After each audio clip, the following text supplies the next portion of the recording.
Bismillahirrahmanirrahim. Assalamualaikum warahmatullahi wabarakatuh. Jumpa lagi di mata kuliah pengantar akuntansi 1. Pada pertemuan yang ketiga, kita akan membahas mengenai analisis transaksi yang bagian pertama. Baik, tujuan pembelajarannya untuk sesi ketiga ini adalah menjelaskan mengapa akun digunakan untuk mencatat dan mengikhtisarkan pengaruh transaksi terhadap laporan keuangan. Jadi kenapa kita akan menggunakan akun? Kemudian karakteristik akun itu seperti apa? Kemudian kalian akan mempelajari juga ya pada sesi ini mengenai kaidah bagaimana menentukan debit dan kredit. Kemudian menentukan saldo normal akun. Kemudian kalian akan mempelajari ya mengenai bagaimana menganalisis dan mengikhtisarkan pengaruh transaksi terhadap laporan keuangan. Jadi nanti ada transaksi, pengaruhnya terhadap laporan keuangan bagaimana, terhadap akun-akunnya dulu bagaimana. Kemudian menyiapkan neraca saldo dan menjelaskan penggunaannya untuk menemukan kesalahan. Kemudian menemukan kesalahan dalam pencatatan transaksi dan mengoreksinya. Kemudian menggunakan analisis horizontal untuk membandingkan laporan keuangan dari periode yang berbeda.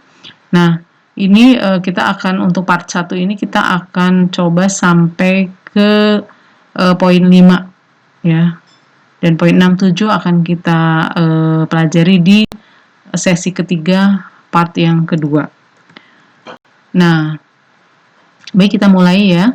Kemarin pada sesi yang sebelumnya kita sudah membuat memahami mengenai persamaan akuntansi.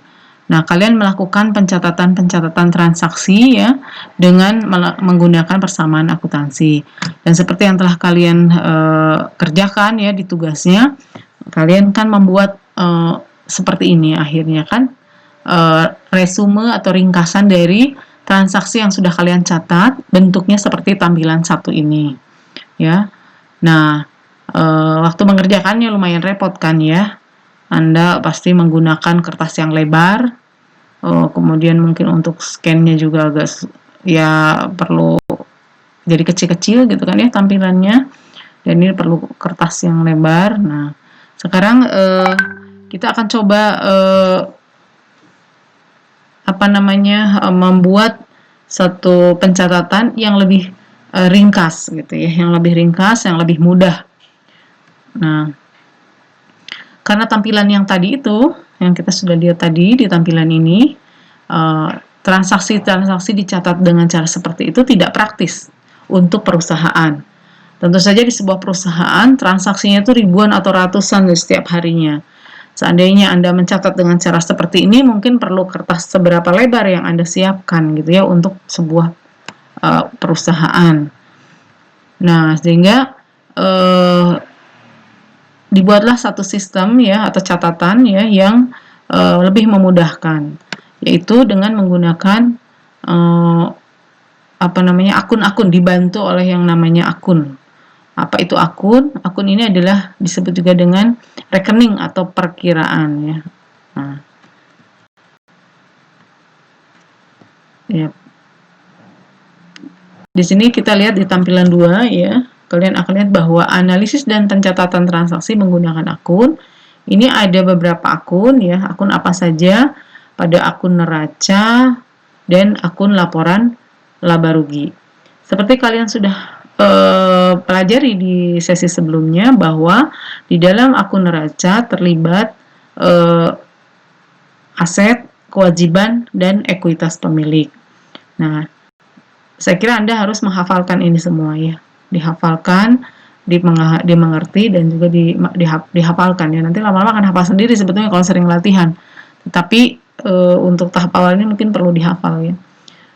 Kemudian yang ada pada laporan laba rugi, akun-akun apa saja yang ada di sini? Ada pendapatan, ada beban ya kan. Di laporan laba rugi ada pendapatan dan beban, sedangkan di neraca ada aset, kewajiban, dan ekuitas pemilik. Nah, tentu saja kalian harus bisa membedakan mana yang masuk ke dalam aset, mana yang masuk ke dalam kewajiban, mana yang masuk ke dalam ekuitas pemilik dan pendapatan serta beban. Yang masuk ke dalam aset ya biasanya ini ada ada nomor penomorannya ya. Kalau aset itu diberi nomor 1, sedangkan kas itu 11, 12. Nah, ini ada 2 digit. Kalau depannya ini 1 berarti dia masuk kelompok aset. Sehingga aset nih kalau di dalam tampilan 2 ini ya kalian dikenalkan hanya beberapa saja, tapi nanti untuk kedepannya akan lebih banyak lagi gitu ya. Tapi untuk di awal kalian cukup mungkin sampai di yang ini aja dulu. Itu yang masuk aset itu adalah yang satu-satu adalah kas. Jadi kas piutang usaha seperti yang kalian sudah buat di tugas sebelumnya ya. Akun-akun yang terlibat apa saja gitu kan. Kemudian bahan habis pakai, asuransi dibayar di muka, tanah, peralatan kantor. Kemudian kewajiban yang masuk apa saja? Utang usaha, sewa diterima di muka. Kemudian untuk ekuitas pemilik yang tergolong ke dalam ekuitas pemilik adalah yaitu penomorannya ya ada 2 digit seperti tadi. Itu digit pertama adalah 3 dan digit berikutnya menunjukkan kelompok ini. Modal itu masuk ke 31, privé masuk ke 32. Pendapatan yang masuk di sini ya, pendapatan honor yang kemarin di sesi 1 baru dipelajari adalah pendapatan honor. Kemudian beban nih kemarin ada beban gaji, beban sewa, utilitas, bahan habis pakai dan beban lain-lain. Oke, nah. Jadi ini sama saja nih ya, klasifikasi utama dari akun, aset. Apa yang dimaksud dengan aset? Aset adalah sumber daya yang dimiliki oleh perusahaan. Tadi pengelompokannya kalian sudah apa saja ini tidak berurutan, ini yang lebih berurutan. Nah, ini yang masuk ke dalam aset tadi. Ini. Kemudian kewajiban. Kewajiban adalah utang kepada pihak luar atau kreditur. Yang masuk apa? Ya di sini kalian hanya belajar yang kewajiban utang usaha dan sewa diterima di muka. Ya, kalau di sini ada utang gaji, wesel bayar. Tapi nanti di pengantar akuntansi kedua. Ekuitas pemilik ada modal dan privé ya. Yang masuk pendapatan apa saja? Ada pendapatan jasa, pendapatan komisi. Nah, saya kira yang dihafal yang ini. Nah, ini ya. Ini kalian hafalkan yang tampilan 2 ini. Kelompoknya mana saja. Saya kira sudah hafal ya dengan mengerjakan tugas yang kemarin. Sudah otomatis kalian menghafal juga. Nah, jadi di sini disebutkan untuk membantu Anda belajar, suatu akun dapat digambar menyerupai bentuk huruf T. Nah, ini bentuknya ya. Ini nama akunnya. Ini akun kas ya. Jadi ada judulnya, gitu, ada namanya. Akun kas. Nah, kemudian akun kas ini di sisi kirinya ya karena ini bentuknya T, huruf T, akun T ya. Ada bentuknya huruf T ya, menyerupai bentuk T. Maka ini ada sisi kiri dan sisi kanan. Sisi kirinya debit dan sisi kanannya kredit. Nah, di sisi kirinya debit, sisi kanannya kredit ya. Nah, nanti bentuknya semua transaksi yang tergolong ke dalam kas akan dimasukkan ke sini. Sekarang pertama kita akan belajar dulu akun-akun apa saja yang mempengaruhi neraca. Seperti kita tahu bahwa akun yang mempengaruhi neraca itu adalah aset, kewajiban, dan ekuitas pemilik. Ya. Nah, sekarang kita pelajari bagaimana menentukan debit dan kreditnya. Debit berarti kenaikan atau penurunan. Kredit juga dapat berarti kenaikan atau penurunan. Nah, tergantung akunnya. Jadi, kenaikan atau penurunan pada akun tertentu bisa berarti debit, bisa juga berarti kredit. Nah, sekarang kita akan mempelajari aturan umum mengenai debit dan kredit yang terkait dengan akun-akun yang ada pada neraca. Itu akun apa saja? Yaitu akun aset, akun kewajiban, dan akun ekuitas pemilik. Aturannya bagaimana? Nah, apabila ada kenaikan atau penambahan pada akun yang ada pada aset, maka dia dicatat sebagai debit. Sedangkan kalau akun aset ini mengalami penurunan, maka dia dicatat sebagai kredit. Nah, kebalikannya, apabila akun kewajiban dan akun ekuitas pemilik mengalami penurunan, maka dia dicatat sebagai debit. Sedangkan kenaikannya dicatat sebagai kredit. Nah, jadi pada akun aset, bila terjadi kenaikan, berarti dia debit. Bila terjadi penurunan, berarti dia kredit. Kewajiban dan ekuitas pemilik sebaliknya. Gitu aja ngapalinnya. Jadi aset itu bila naik debit, bila turun kredit. Sedangkan kewajiban dan ekuitas pemilik ya itu bila turun itu debit, bila naik itu kredit. Jadi itu kebalikannya. Nah, kita bisa pakai logika yang persamaan akuntansi ini. Jadi yang abu-abu ini ya itu yang menunjukkan kenaikan. Nah, lihat nih, di persamaan akuntansi sisi kiri ini adalah aset kan. Sedangkan sisi kanan dari ruas kanan atau sisi kanan dari sama dengan ini kewajiban dan ekuitas pemilik.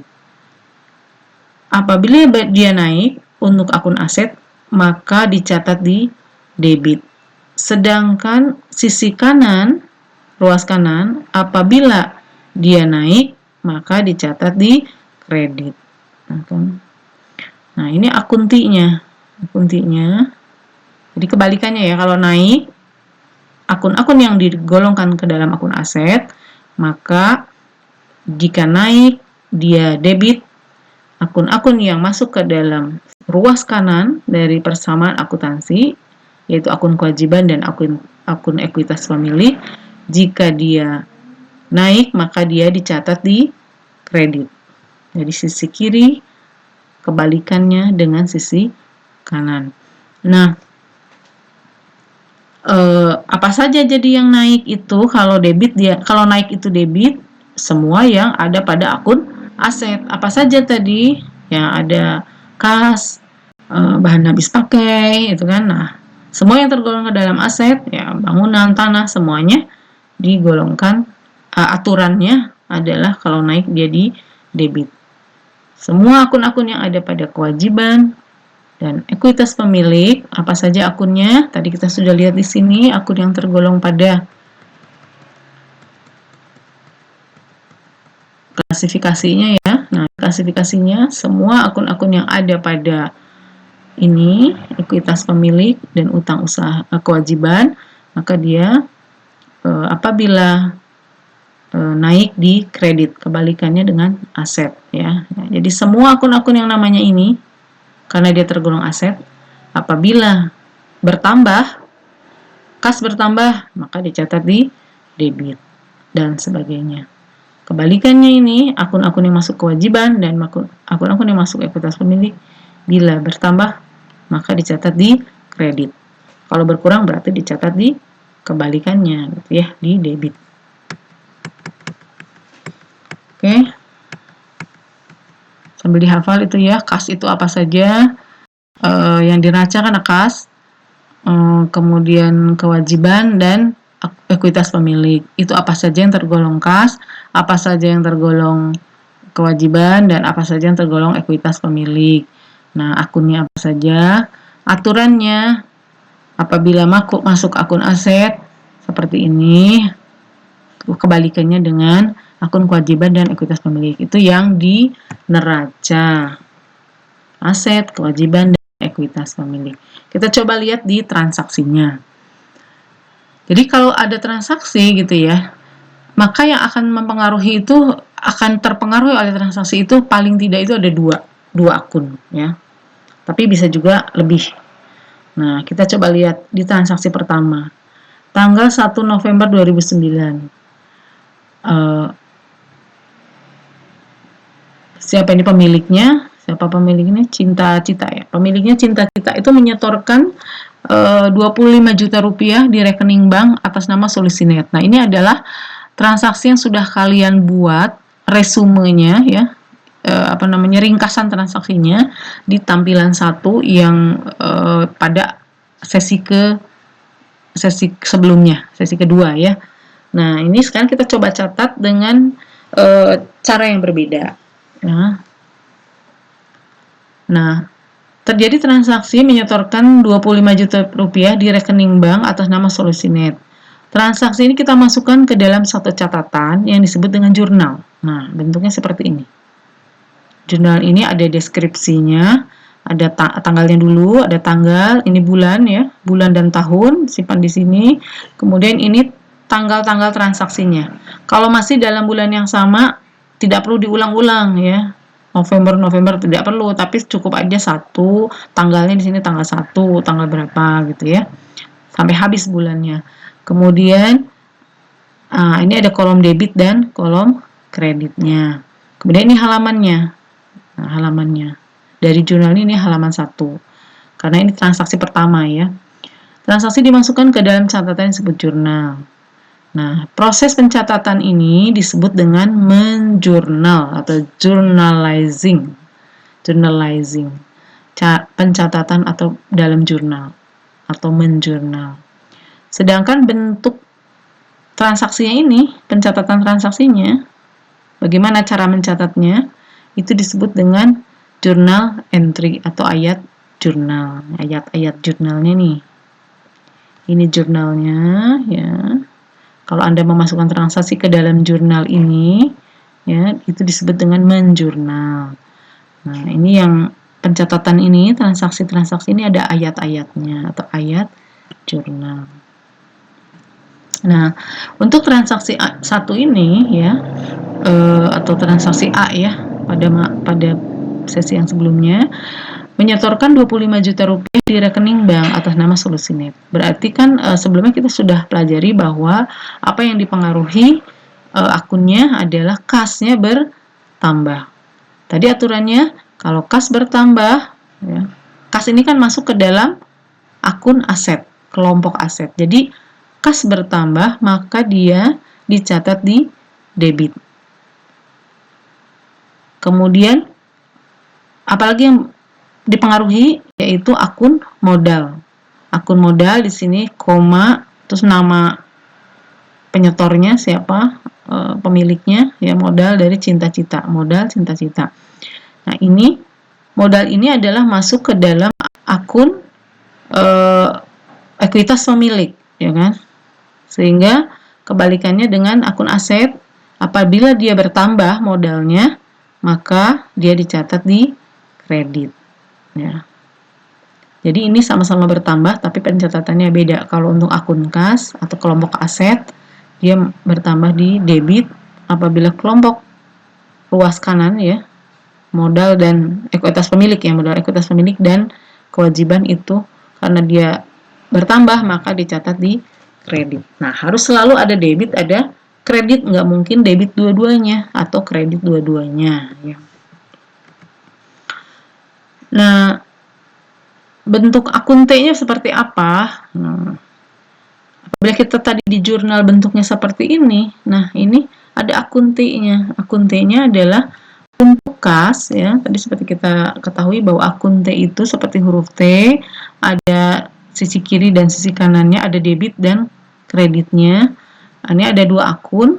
Nah, akun T ini ada judulnya, ini kas, yang ini untuk modal Cinta-Cita. Karena tadi di sini ada kas dan ada modal, maka akun T-nya kita buat dua, untuk kas dan untuk modal. Untuk kas, tanggalnya ini 1 November, dia dicatat di debit sebesar 25 juta dan modal karena dia dicatat di kredit, maka dicatat di sisi kanan, di ruas kanan sebesar 25 juta. Ini adalah tanggalnya. Saya kira cukup jelas ya.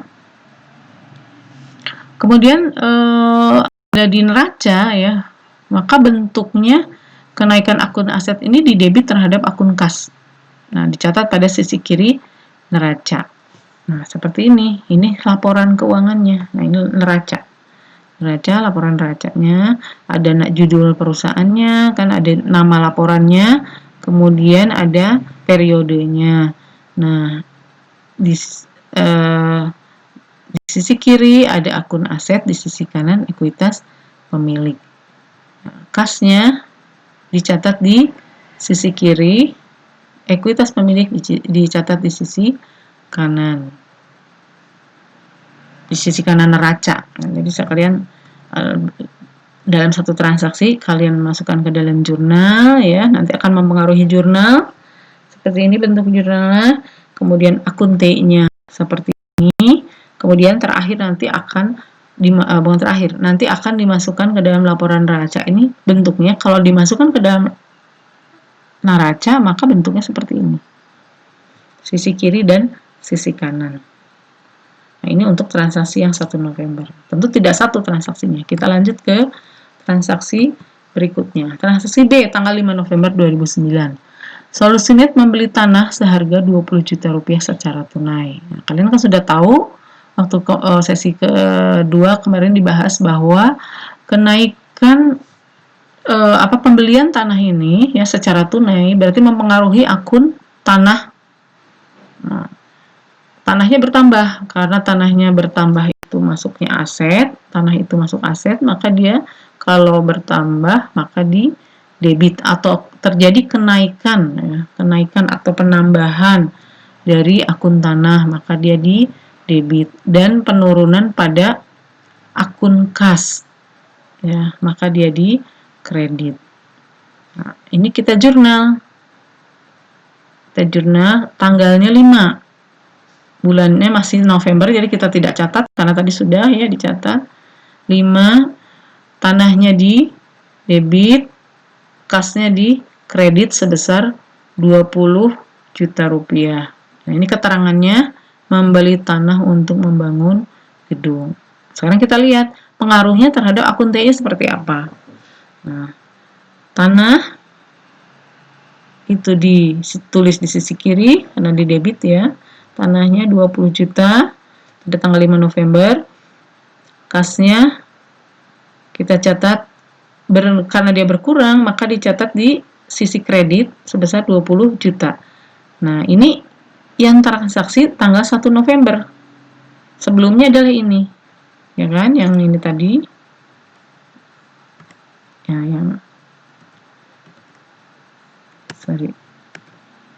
yang ini tadi kan.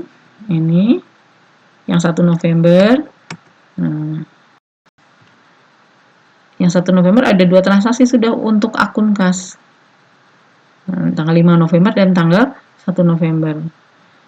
Yang satu di sisi debit, yang satu di sisi kredit. Sementara tanah baru ada 1 transaksi. Yang modal tidak ada perubahan sampai tanggal 5 November. Tidak ada perubahan apa-apa terhadap akun modal. Berikutnya, transaksi yang C, tanggal 10 November ya, Solusinet membeli bahan habis pakai secara kredit sebesar Rp1.350.000. Nah, transaksi ini meningkatkan akun aset dan meningkatkan akun kewajiban. Yang tadinya tidak punya kewajiban jadi punya kewajiban, berarti kewajibannya akunnya meningkat, ya kan? Meningkat atau bertambah. Akun aset juga bertambah sebesar nilai yang sama. Jadi transaksi ini mempengaruhi akun aset dan mempengaruhi akun kewajiban. Nah, bagaimana mencatat di jurnalnya? Nah, di jurnalnya asetnya meningkat, berarti di debit sebesar ini ya 1.350.000. Kemudian bahan pada akun di debit pada akun bahan habis pakai. Jadi terjadi kenaikan bahan habis pakai sebesar 1.350.000 ya. Kemudian ada akun utang usahanya bertambah, yang tadi yang tidak punya kewajiban tadi menjadi punya kewajiban. Jadi bentuk transaksinya bentuk ayat jurnalnya seperti ini ya, atau kita masukkan atau kita jurnal seperti ini ya, menjurnalnya. Bentuknya bahan habis pakai di debit, utang usaha di kredit, kemudian diberi keterangan membeli bahan habis pakai secara kredit. Nah, ini tanggalnya, ya. Nah, seperti kita tahu bahwa apabila debit dia biasanya atau kredit dia bisa menjorok agak ke dalam gitu ya, mencatatnya. Ini juga agak karena di sisi kanannya supaya kalian lebih enak lihatnya kan penampilannya. Nah, pada tanggal 30 November terjadi transaksi F. Solusinet membayar utang pada kreditor sebesar 950.000. Transaksi ini menurunkan akun kewajiban dan menurunkan akun aset. Ya, karena dia membayar utang, akun aset di sini yang turun apa? Kasnya, karena dia bayar kan, jadi kasnya di debit. Kasnya di kredit. Ini kenapa di penurunan 950.000? Penurunan apa ini? Penurunan utang usaha. Ya, penurunan utang usaha. Karena utang usaha ini turun, maka dia turun itu di debit. Sedangkan kasnya berkurang di kredit. Ya. Yang dicatat itu yang debit dulu ya, baru kredit. Nah, ini untuk contoh latihannya. Buat ayat jurnal untuk pembelian sebuah mobil bekas tanggal 3 Juni seharga 42.500.000 dengan membayar 8.500.000 secara tunai dan sisanya kredit. Nah, ini adalah contoh satu transaksi yang mempengaruhi lebih dari 2 akun. Ya. Jadi, karena ini transaksinya membeli mobil bekas tanggal 3 Juni. Nah, kita catat 3 Juni ya ayat jurnalnya. Kemudian harganya kendaraannya bertambah sebesar 42.500.000 sehingga di debit sebesar itu. Kendaraan kan aset. Kalau naik berarti dia di debit. Kemudian dibayar tunainya 8.500.000 karena dibayar tunai maka kasnya yang berkurang sebesar 8.500.000. Kasnya berkurang dicatat di kredit sebesar itu. Kemudian karena sisanya kredit, sisanya dibayar kredit itu berapa? 42.500.000 dikurangi 8.500.000. Nah, itu ngutang atau masuk ke dalam utang usaha. Utangnya bertambah, maka dia utang usaha bertambah atau naik, maka dia di kredit. Jadi ini mempengaruhi 3 akun, kendaraan, kas, dan utang usaha. Karena dia melakukan transaksinya sebagian tunai, sebagian kredit. Nah, ini boleh dicatat seperti ini, tapi kalau mau lebih nyamannya, ini masuk ya. Masuk ke dalam sedikit, kas dan utang usahanya. Oke.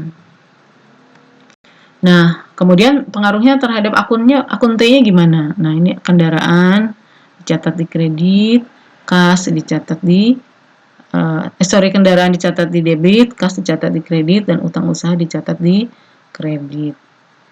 Ya kan? Kemudian kita masuk ke akun laporan laba rugi. Akun apa saja yang masuk ke dalam akun laporan laba rugi? Ya, seperti kita tahu sebelumnya bahwa akun laporan laba rugi itu yang terlibat di dalamnya ada akun pendapatan dan akun beban. Nah, ya. Aturannya bagaimana?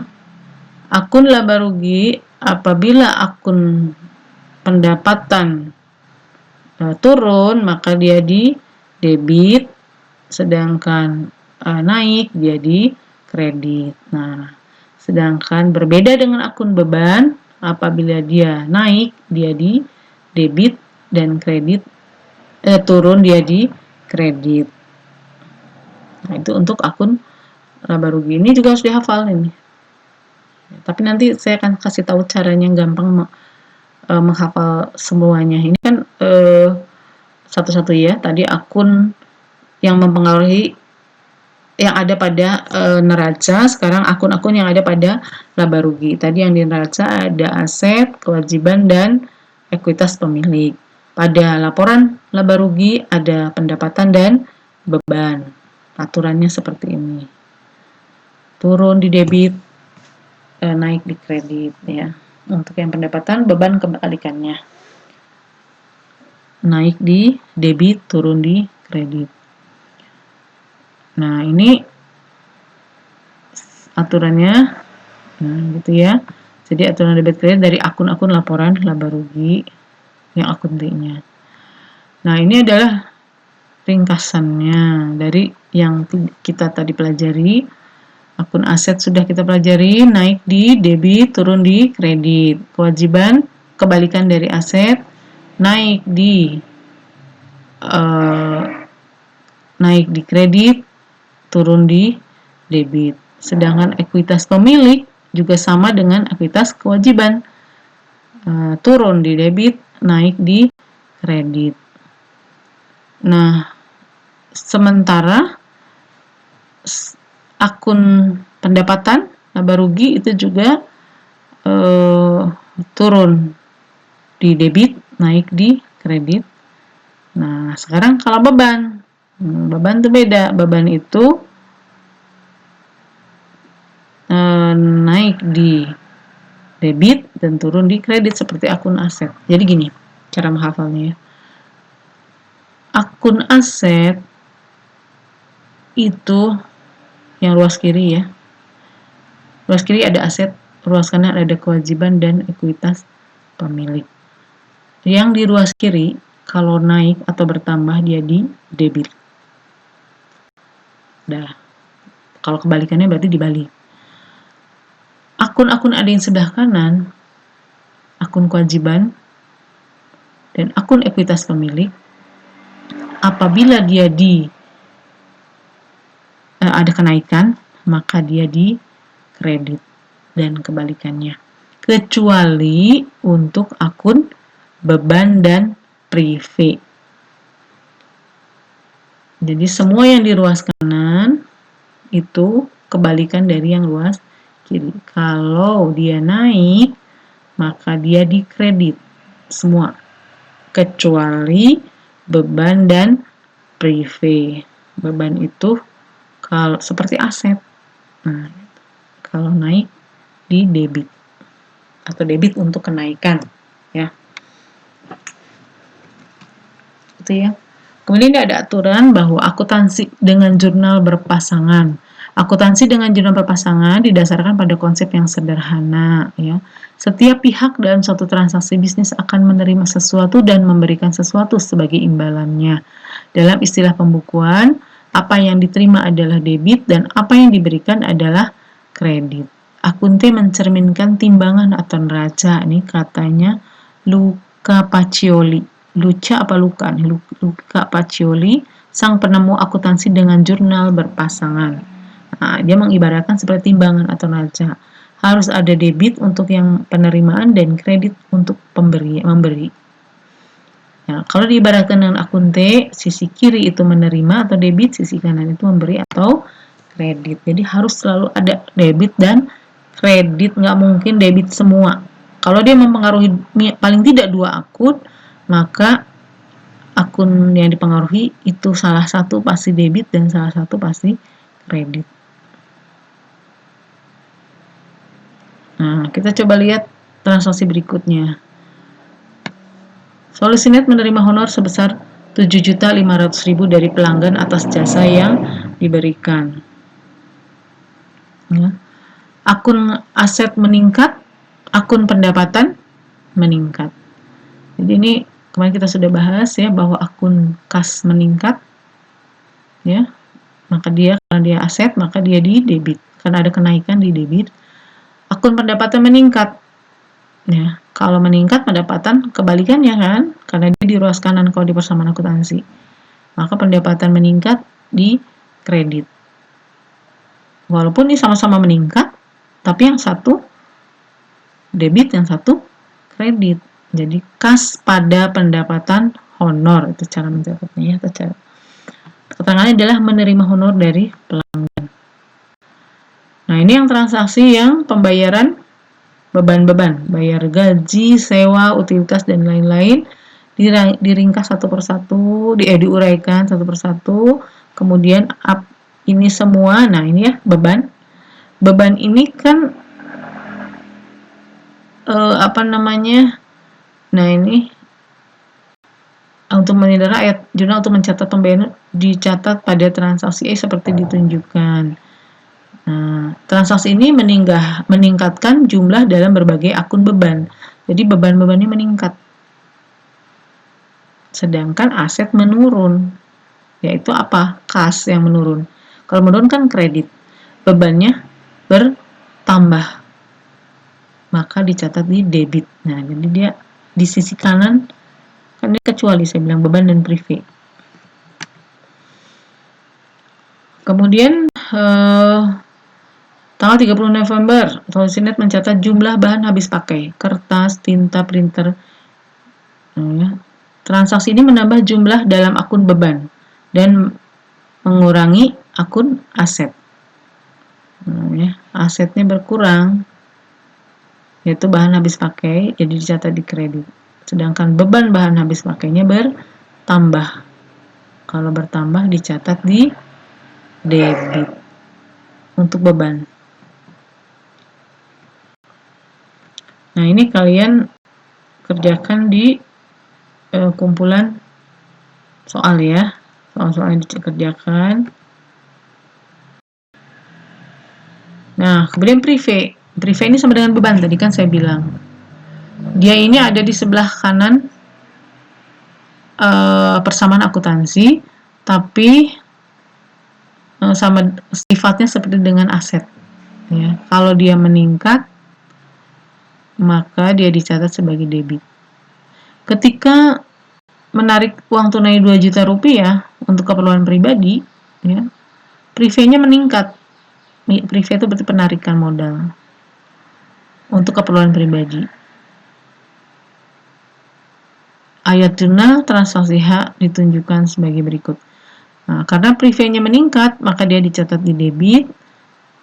Kasnya dia dicatat di kredit. Kasnya berkurang karena ditarik oleh pemiliknya pada tanggal 30 November.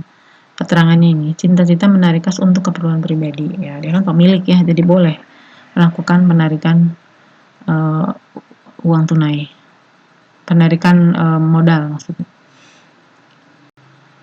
Nah, ini contoh. Nah, buatlah ayat jurnal pada tanggal 29 Desember dengan pengeluaran kas 12 juta oleh pemilik ini Bing Konsultan Setiaji Ahmad untuk keperluan pribadi. Nah, 29 September privé Setiaji ya, nama pemilik yang melakukan privénya adalah 12 juta, kasnya berkurang sebesar 12 juta. Privénya bertambah ya, jadi di debit. Nah, ini silahkan dikerjakan soalnya. Ada jawabannya. Nah, kemudian kita belajar mengenai saldo normal akun. Saldo normal itu semua akun semuanya positif. Contohnya pada akun aset, jumlah debit atau kenaikan biasanya lebih besar dari jumlah kredit. Jadi akun aset bersaldo debit. Jika akun yang biasanya bersaldo debit ternyata kredit dan sebaliknya, berarti terjadi kesalahan. Jadi gini, saldo normal aset itu harus debit. Kalau benar.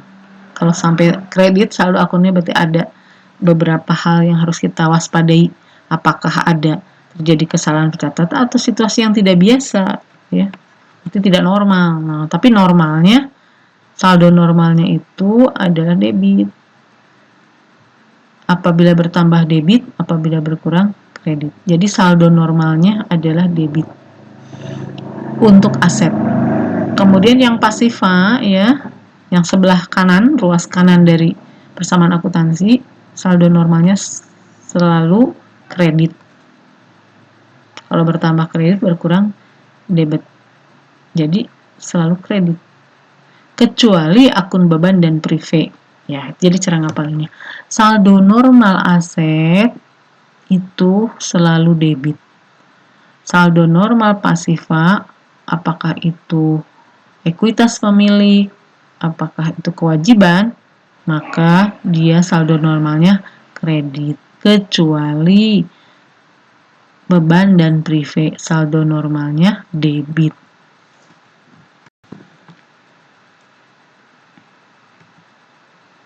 Udah tadi ya. Nah, ini kita akan lihat bagaimana proses dari satu siklus akuntansi ya. Tadi gambarnya kurang jelas, nanti akan saya share ya gambar yang lebih bagusnya.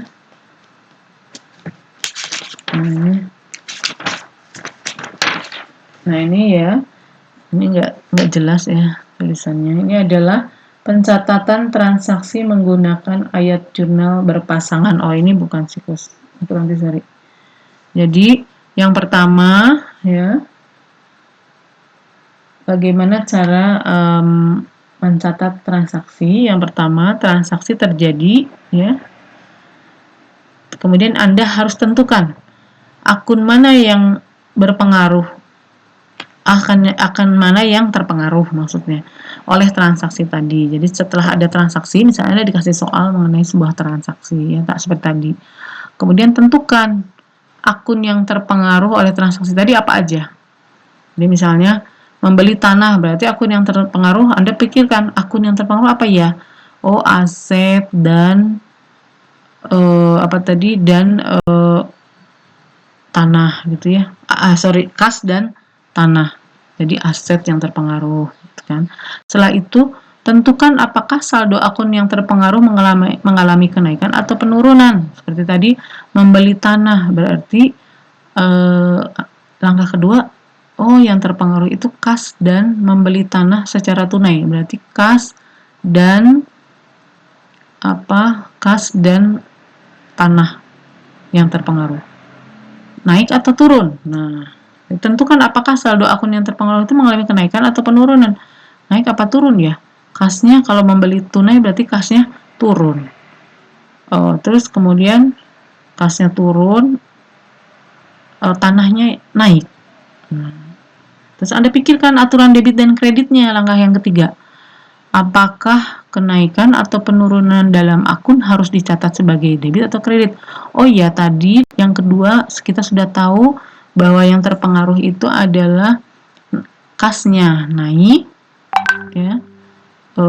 Kasnya turun, tanahnya naik. Berarti aturan debit kreditnya bagaimana? Kasnya kalau naik berarti kasnya kalau turun berarti di kredit, tanahnya naik berarti di debit gitu ya, di debit. Nah, kemudian barulah Anda jurnal ya. Anda jurnal. Nah, Anda jurnal seperti ini kan, Anda jurnal seperti ini.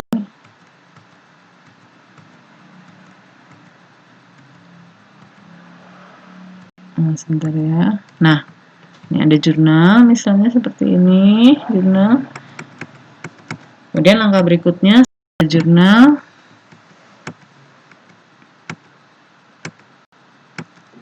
Seperti Anda jurnal ya. Kemudian nanti kita lihat ya bagaimana menjurnal, memposting.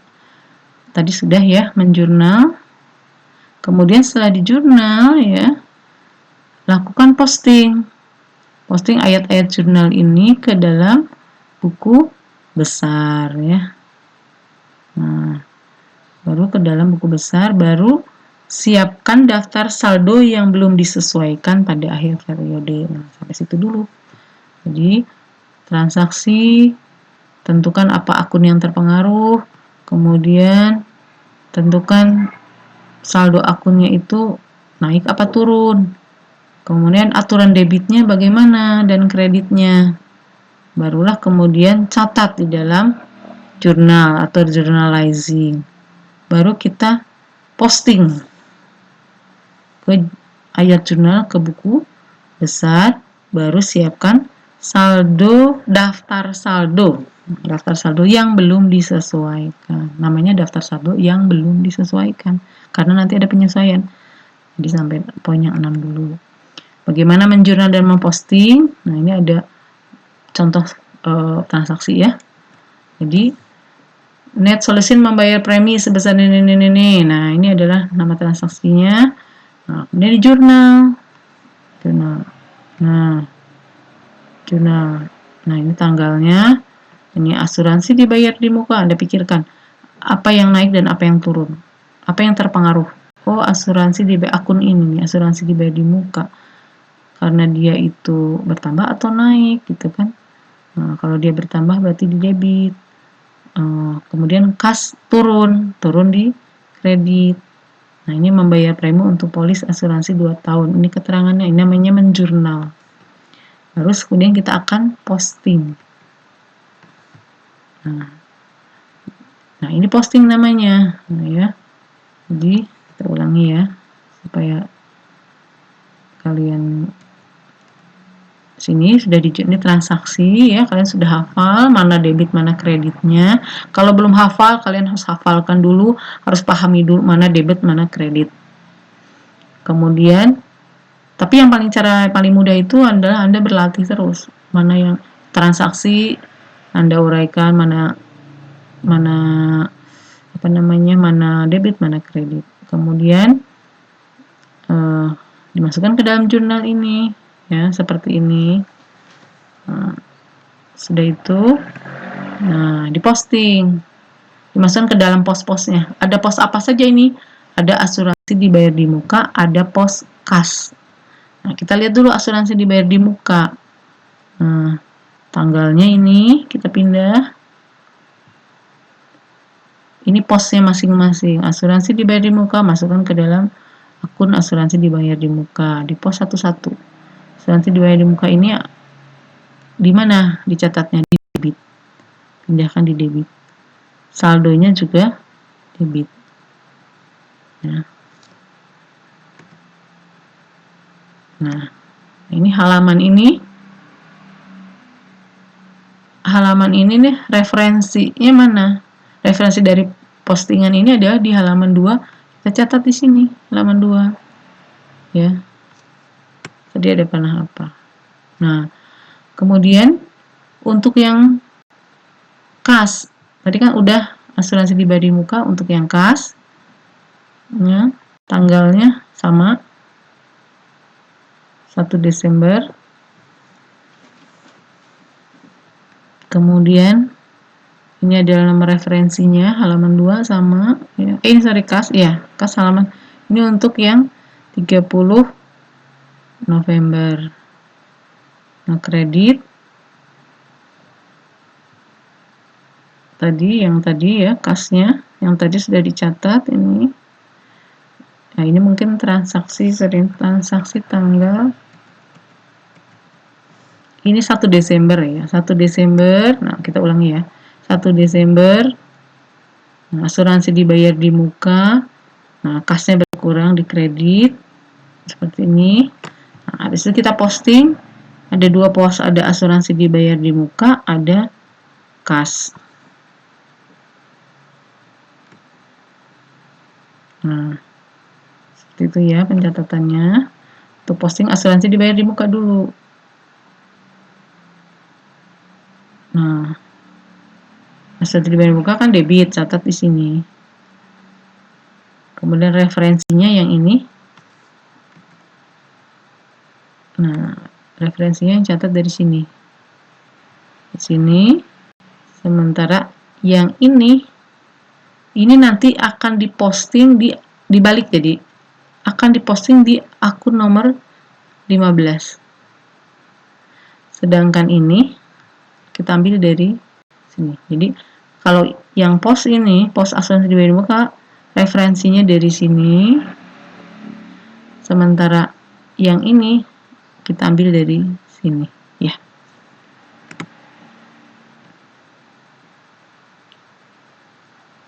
Nah, ini ceritanya kas ini sebelumnya sudah ada transaksi ini ya, tadi agak bingung. Nah, sebelumnya ada transaksi ini ceritanya, tanggal 30 November ada transaksi sebesar ini. Tapi yang transaksi yang tadi kita adalah tanggal 1 Desember. Jadi kita catat di sini. 2.400.000 di kredit yang ini. Nah, ceritanya sebelumnya ini ada transaksi nih tanggal 30 November. Jadi tinggal dijumlahkan 2 juta ditambah ini saldo sebelumnya segini. Saldo sebelumnya segini, transaksi sebelumnya ini, maka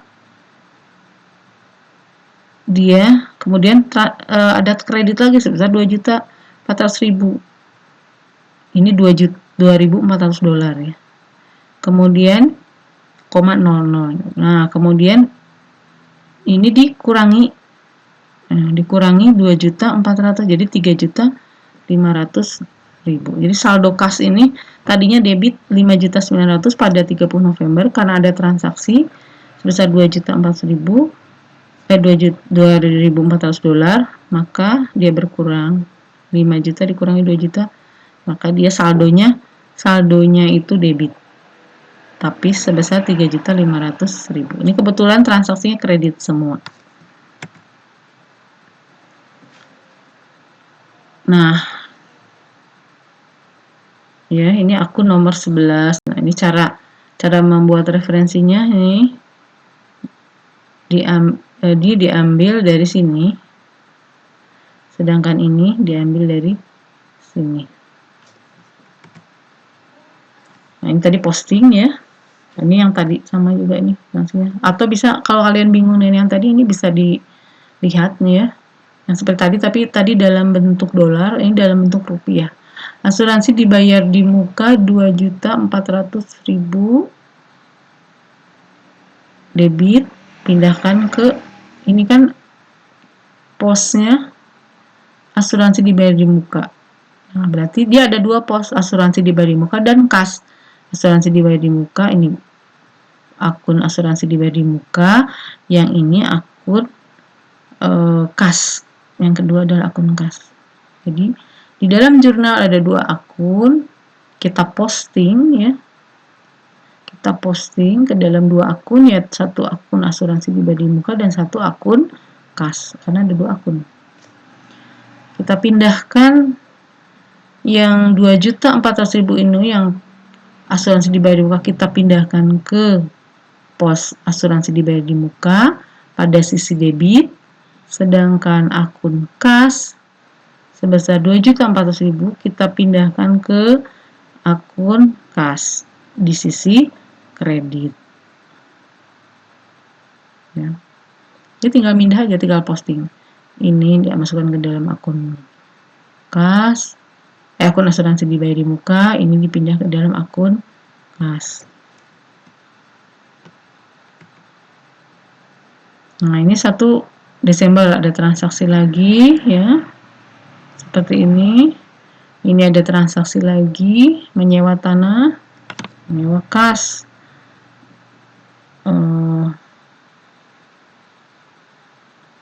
Kasnya berkurang ini ya. Seharusnya menyewa tanah dari sebuah toko untuk menyewakan tanah selama 3 bulan dengan pembayaran sewa di muka 360.000. Nah, berarti kasnya bertambah karena ada yang sewa selama 3 bulan. Tapi bayar sewa diterima di mukanya 360.000. Nah, ini kalian bisa baca sendiri ya. Nah, semua transaksinya bisa baca sendiri. Nah, kemudian transaksi lanjutnya karena banyak di sini kalau saya uraikan tidak mungkin cukup ya untuk nanti kalian kuotanya habis banyak. Jadi kalian nanti baca di perpustakaan ada buku pengantar akuntansi yang punya Warren and Reeve ya. Itu kalian yang buku merah itu. Nah, kalian lihat itu transaksi berikutnya. Nah, nanti kalau sudah transaksinya kalian jurnal semua, maka hasilnya akan seperti ini. Semua jurnal yang kalian catat, transaksi itu kalian catat dalam jurnal atau di journalizing atau kalian jurnal, maka akan seperti ini jurnalnya. Nih, transaksi tanggal 1 November, tanggal 5, tanggal 10, sampai tanggal 30 ya, itu ada transaksinya. Nah, kemudian lanjut lagi tanggal 30 November, kemudian Desember tanggal 1, tanggal 4. Nah, ini semua transaksinya kalian lihat ya di buku Warren. Nah, banyak kan tuh transaksinya. Sampai tanggal 31 Desember. Kemudian tadi setelah transaksi itu kalian akan masuk ke di buku besar akan ada kalian posting. Yang pertama akun kas dulu. Nah, dari sini kalian lihat yang kas mana aja. Kas nih, kalian satu-satu lihat dari transaksi yang pertama. Kas ini debit 25 juta. Oke, masukkan di akun kas. diposting di akun kas. Tanggal 1 debit 25 juta. Saldonya debit sebesar 25 juta. Oke, lanjut lagi.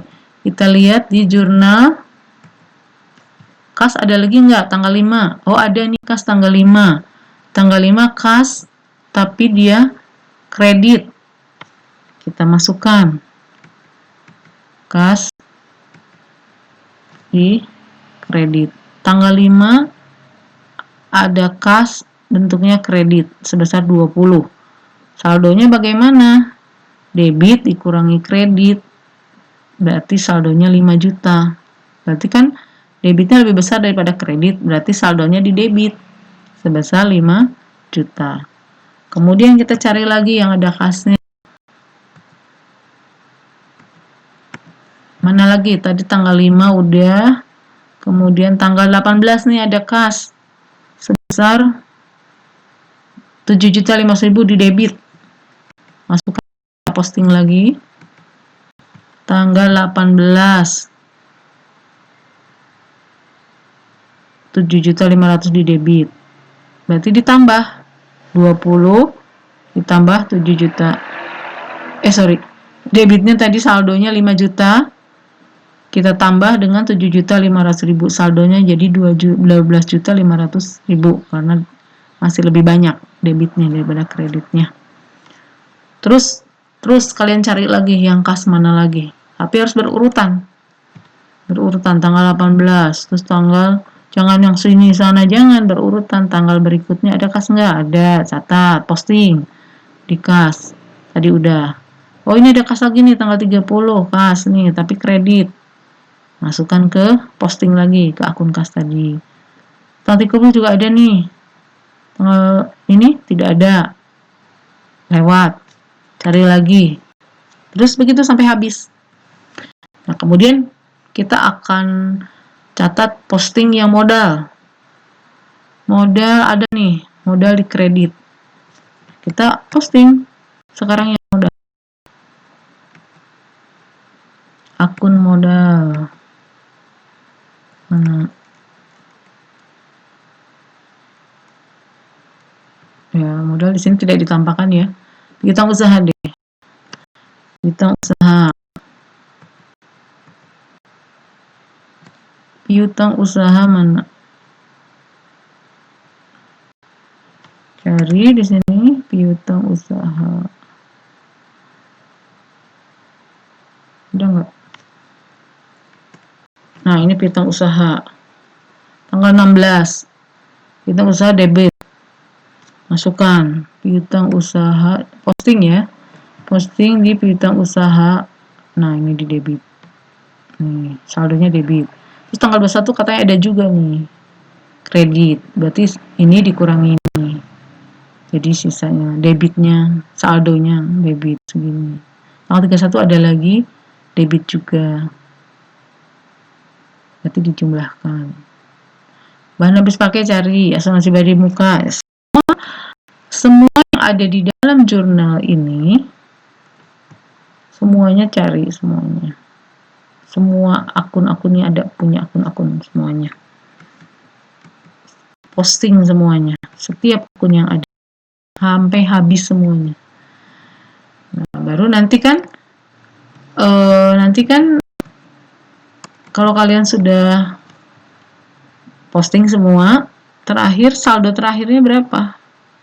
2.065.000. Sini nggak ada lagi. Nah, kas itu 2.065.000 saldonya. Barulah kita buat daftar saldo yang belum disesuaikan.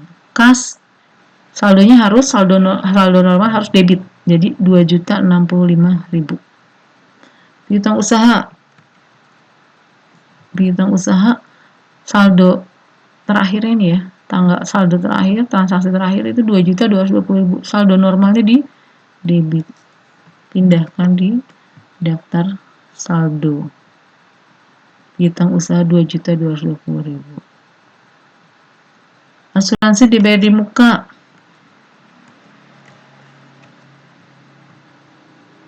Nah, ini saldonya sampai 2.004.000 di debit. pindahkan di daftar saldo 2.400.000. Terus semuanya akun-akun posting-postingan tadi, semua post itu kalian pindahkan saldonya ke sini. Kemudian ada yang di debit, ada yang di kredit. Kayak misalnya yang di kredit.